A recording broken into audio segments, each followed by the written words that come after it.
I've come to firmly believe that God is way more comfortable with the wrestling than we are.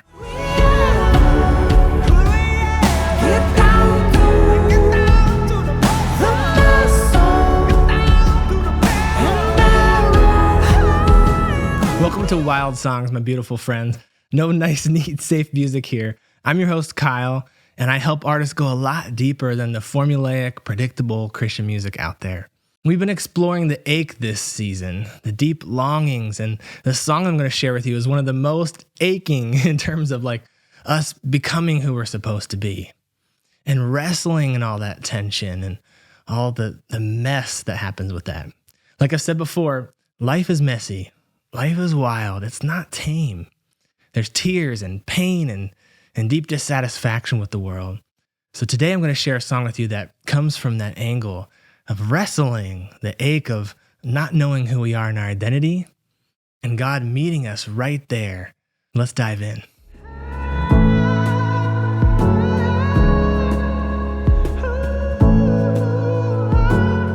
Hey, real quick, if you've been enjoying this podcast, these episodes, would you please share this with some friends? We've gotten close to 1,000 views on just the first 2 episodes. And what we're going to talk about today is one of my absolute favorite topics. I'm so excited about this. So I'd love for you to share this, send it to a friend, send it to someone on your heart. They're like, man, I think they could really use this. I've had a lot of friends who even aren't of the faith who've gotten to know me, and we've had good discussions, and they've enjoyed the music. So send this to people who you think it's going to resonate with, and support me with being able to share a little bit behind the scenes about this kind of art making that I'm doing. Now, with that said, every songwriter has a process. And, for me, it's listening to the music and trying to discover what it's speaking about, like what's really trying to get at. I always write the lyrics last, and I want them to enhance the music and not get in the way of what the music's already saying. So when I sat down with this music, it took a while, but eventually it hit like a lightning bolt. I mean, this was a song about struggle, about fighting, about wrestling with our maker.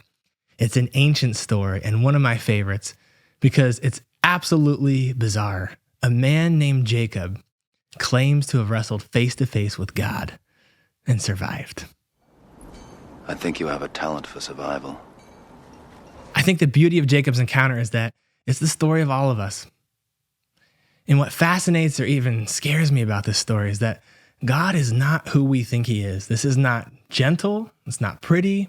This is certainly not a story of nonviolence. In fact, what really struck me here was what I passed over, who knows how many times, was that this whole conflict was initiated by God. He was the one who jumped out of darkness and attacked Jacob. Boy, does that mess with our modern conception of how God should behave. He's often much wilder than our spineless, civilized notions of God should be. I mean, this is a strange scene. I picture God unannounced and to the bewilderment of the angels, taking his robe off, hanging up his glory, almost like a coat, and putting it on a hook. That's why I talk about angels often ponder how glory can be shedded, hung upon a hook rail to wrestle in the desert. It's like he left his glory, his kingship, and his throne room and stepped forward into the darkness as a man with flesh in the stillness of a midnight desert.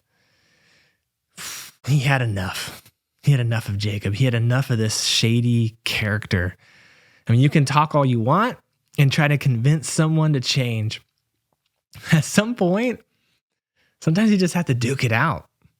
I'm not trying to say anything insensitive here, but just, speaking as a man, as a dude, sometimes there are moments when words have kind of reached their limit and you feel like fighting it out with your bare knuckles. Often, much more can be said in the struggle of flesh than in the most intimate and honest conversations. And I know that statement can be taken way out of context, but there's something to it. There's something about fighting and wrestling through something by actually wrestling with your body instead of talking with words.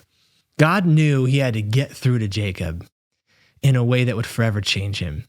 And so we find a God who's more intimate than we think, the one who digs down into the muscle and marrow and gets dirty, hands-on, fighting, sweating, bleeding, hurting, breathing in exhaustion, and refusing to let a man continue his way towards mediocrity and irrelevance. Let me say that again. When you're in covenant with God, He refuses to let you continue your way towards mediocrity and irrelevance. He's going to conquer you. That's what you signed up for. And that's what He'll be sure to see happen. But that conquering you, is that to control you and suppress you and manipulate you and stifle you? No, it's actually to free you to become the image bearer you're created to be, to reflect glory, to love deeply, to serve, to overcome. See, Jacob wasn't really reflecting who God was, but it's crazy. After that night, he walked around with a limp for the rest of his life, and you could tell this guy had scars that for 1,800 years would cry out for God to once again enter and completely mess with our world. Another man would step into the arena of life, and he would have scars. Remember back in episode 1, the song Prelude, I talked about the scars that would forever haunt the tyrants. These battle wounds, these scars, they speak of something that we don't even comprehend. I mean, I could write a whole book on this, but a single chapter by the late Frederick Buechner says it far better than I ever could. He brilliantly describes the encounter as the magnificent defeat of the human soul at the hands of God. It goes like this. And then it happens. Out of the deep of the night, a stranger leaps. He hurls himself at Jacob, and they fall to the ground, their bodies lashing through the darkness. It is terrible enough not to see the attacker's face, and his strength is more terrible still, the strength of more than a man. All the night through, they struggle in silence until just before morning, when it looks as though a miracle might happen. Jacob is winning.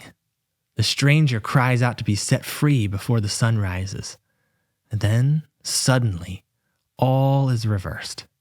He merely touches the hollow of Jacob's thigh, and in a moment, Jacob is lying there, crippled and helpless. The sense we have, which Jacob must have had, that the whole battle was from the beginning fated to end this way, that the stranger had simply held back until now, letting Jacob exert all his strength and almost win, so that when he was defeated, he would know that he was truly defeated. So that he would know that not all the shrewdness, will, brute force that he could muster were enough to get this. Jacob will not release his grip.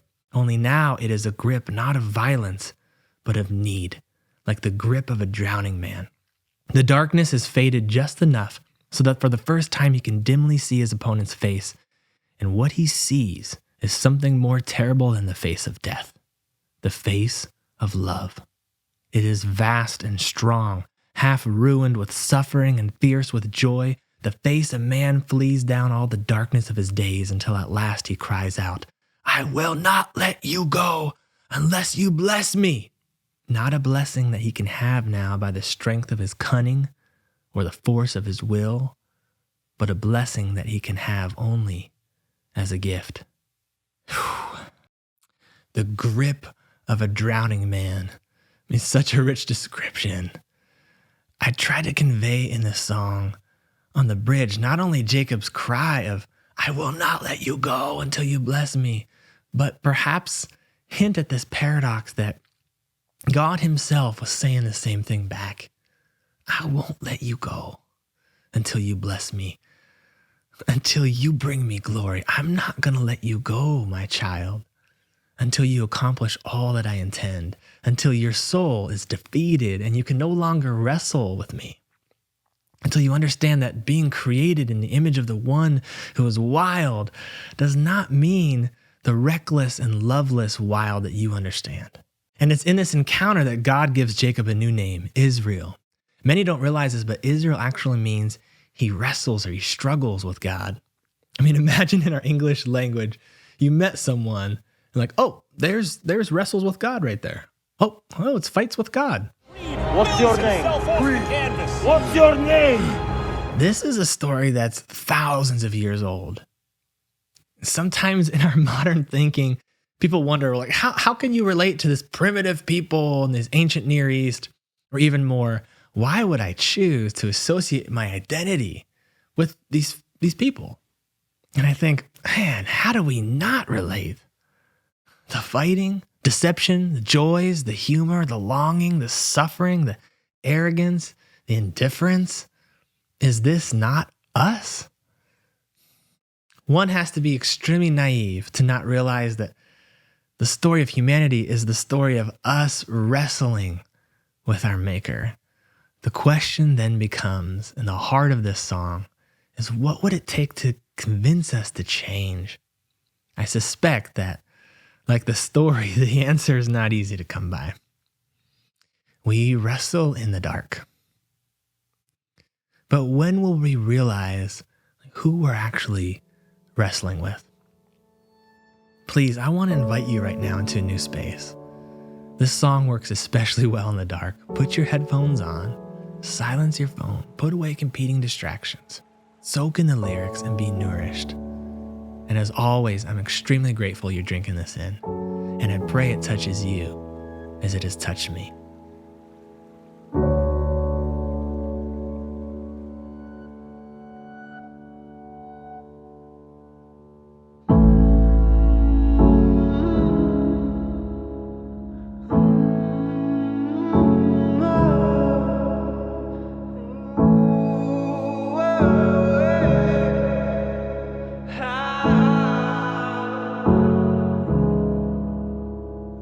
Comes a time when talking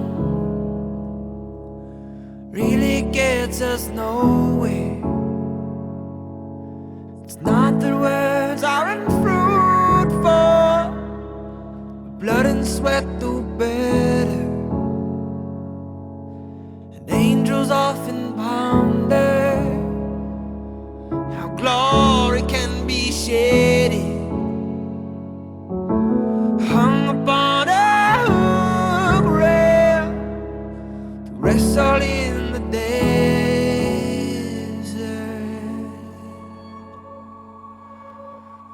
Could we ever begin to abandon our weapons? Could I ever convince you to